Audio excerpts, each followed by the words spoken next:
தனி வீடு அபார்ட்மெண்ட்ல ஒரு வீடு, இதுல எது ஒரு வாடிக்கையாளருக்கு லாபம்? இது வரைக்கும் தனி லேண்டு வாங்கி வீடு கட்டினா தான் சார் அதிக லாபம். அதான் உண்மை. எப்பவுமே சார் லேண்டு தான் சார் அதிகமாக அப்ரிஷியேட் ஆகும். அதான் உண்மை. அபார்ட்மெண்ட்டை விட லேண்டு ஜாஸ்தி அப்ரிஷியேட் ஆகும். நாங்கள் அதனால தான் எப்பவுமே வில்லா பண்ணுறோம். வில்லா பண்ணால் லேண்டு ப்ளஸ் வீடு, அபார்ட்மெண்ட் பண்ணால் வெறும் வீடு தான். ஸோ வில்லா தான் அப்ரிஷியேட் ஆகும். பட் எனக்கு என்னென்ன வந்து எனக்கு இப்போ வர யோசனை வந்துச்சுன்னா சார், ஆக்சுவலி இனி தனி வீடே இருக்காதுன்ற ஒரு யோசனை வந்துச்சு சார். ஏன்னு சொல்கிறேன் பாருங்களேன். ஃபர்ஸ்ட் ஒரு தனி வீடுனா எனக்கு அதுக்கு செக்யூரிட்டி வேணும். என் குழந்தைங்க உள்ள சேஃபாக இருக்கணும். எங்கள் அம்மா அப்பா ஒரு காலத்தில் எல்லாரும் ஒன்றா இருந்தாங்க வீட்டில். நீங்கள் எல்லாரும் அம்மா அப்பா கூட இருக்காங்களா? இல்ல. சோ தனி வீடு அது. ஒரு எலக்ட்ரிஷியன் அவசரத்துக்கு கிடைக்க மாட்டேங்கிறாங்க, பிளம்பர் கிடைக்க மாட்டேங்கிறாங்க, ஒரு கார்பெண்டர் கிடைக்க மாட்டேங்கிறாங்க. ஏதோ ஒன்று ஒரு கம்யூனிட்டியில் இருந்தீங்கன்னா அவங்க ஒரு கம்யூனிட்டிக்குள்ளே இருப்பாங்க. ஒரு 500 வீடு இருக்க கம்யூனிட்டினா அங்கே எலக்ட்ரிஷியன் பிளம்பர் கார்பெண்டர் எல்லாம் உள்ளுக்குள்ள இருப்பாங்க. முன்னாடி எல்லாம் நம்மலாம் போய் ஸ்ட்ரீட்ல போய் சாதாரணமாக விளையாடுவோம் சார். இன்னைக்கு ஸ்ட்ரீட்ல நம்ம பசங்க விடுறோமா? விடுறது இல்லை.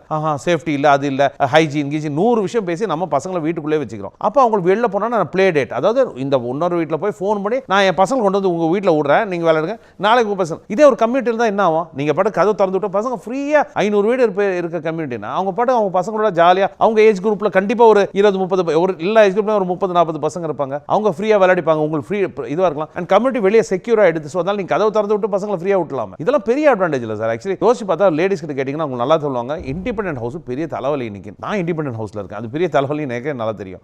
இன்னைக்கு வந்து ஒரு அபார்ட்மெண்ட் அப்படிங்கிறது ஒரு ஸ்மாலர் வில்லேஜ் அப்படிங்கிற லெவலில் we can consider இல்லையா? அதாவது பண மதிப்பு அப்படிங்கிற அளவுலேருந்து பார்க்குறப்போ எது லாபம் சார்? இது வரைக்கும் தனி லேண்டு வாங்கி வீடு கட்டினா தான் சார் அதிக லாபம். அதான் உண்மை. ஆனால் அது மாறப்போகுதுன்னு எனக்கு ஒரு ஃபீலிங். நாங்கள் அபார்ட்மெண்ட் கட்டுறதுக்காக சொல்லலை, நாங்கள் ஃப்ளாட் கட்டுறோம், நாங்கள் வில்லா கட்டுறோம். Both we do villa also, but I still believe that a bigger community has more value. நிறைய பேர் இருந்தாங்கன்னா சார், இப்போ உங்களுக்கு லாஜிஸ்டிக்ஸ் ரொம்ப குறைஞ்சிருது இல்லை இவங்களுக்கு? ஆமா சார்.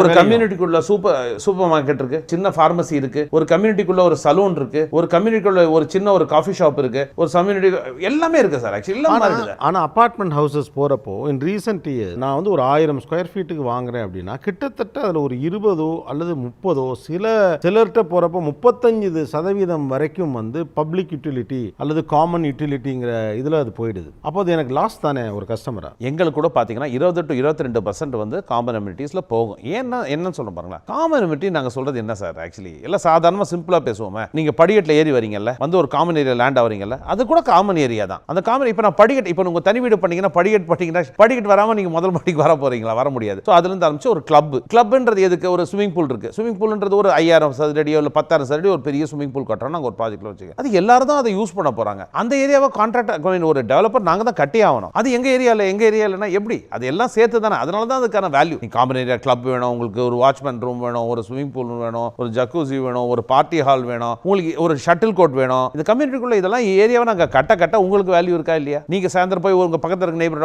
வாங்க சார் 2 பேரும் போய் ஷட்டில் விளையாட்டு வருவோம். ஸோ நீங்க வெளியே போனால இப்போ நீங்க தனி வீட்டில் இருந்தீங்கன்னா கண்டிப்பா வீட்டில இருந்து கிளம்பி ஏதோ ஒரு YMCல ஏதோ கிரவுண்ட்ல பிளாக் பண்ணிட்டு போய் விளையாட்டு வரணும். நீங்க ஒரு கம்யூனிட்டிக்குள்ளே விளையாட முடியல. பட் தனி வீடுங்கிறதுல ஒரு நம்ம ஆட்களுக்கு ஒரு ப்ரைடு இருக்கதா ஃபீல் பண்றீங்களா? இருக்கு சார், இருக்கு. இது என்னோட வீடு, இது என்னோட கார்டன், இது என்னோட டெரஸ், இது என்னது அப்படின்னு சொல்றத கண்டிப்பா அந்த ப்ரைடு இருக்கு. அதனால தான் இன்னி வரைக்கும் தனி வீடு தான் பெரிய ஆஸ்பிரேஷனா இருக்கு.